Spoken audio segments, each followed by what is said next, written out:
Мен атым Muxtarbek. 31 жаштамын. Ушул айылдын эле тургунумун.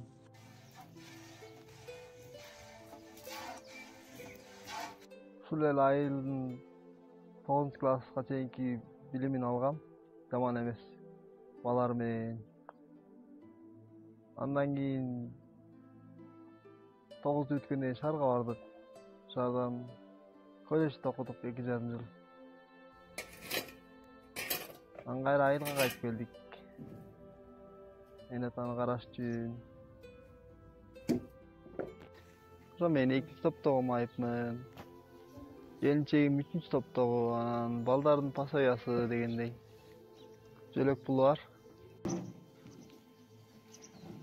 Биздин пенсиялар болсо меники 3.000 сом, келинчегимдики 2.000 сом. Ал деле жетпейт, бирок аларды карап отурбайбыз, бүткө мал кармайбыз. Өзүбүзгө жетет. Кыргыздар айтат го.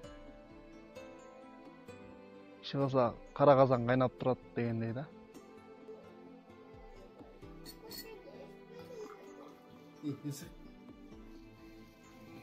2014 үйлөндүм февралда. Андан кийин 3-4 жылдан кийин апабыз кайтыш болуп өтүп кетти. Азыр болсо 3 балабыз бар. 2 кыз, 1 эркек. Улуу кызым күзүндө мектеп пособиясын аттайт. Калган экөө садикте.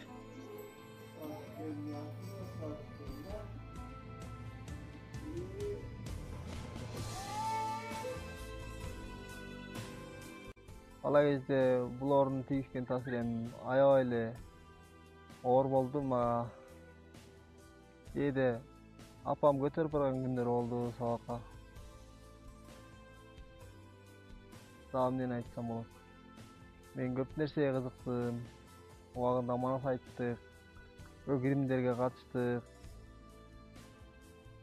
Заманың бөрү болсо бөрү бол, түлкү болсо түлкү бол дегендей эле мени өзүмдү майып деп эсептейм. Мындай айтканда, баарына шүгүр кылып жашайбыз да. Мен деле бала кезде илебечимин, минтип калсам мындай болот, антип калсам андай болот деп. Андан кийин жана 4-горбольницага бардык. Баргандан кийин тамамат эле 2 буту жок коляска менен жашоого умтулган кыздарды, балдарды көрдүк.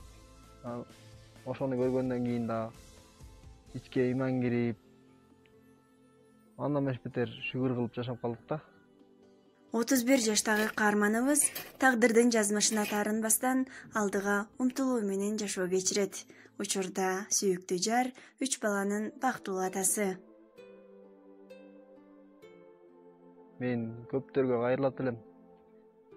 Жашооңорго нааразы болбой, ошо алдыга умтулуу менен, алдыга максат коюу менен жашаңыздар демекмин да.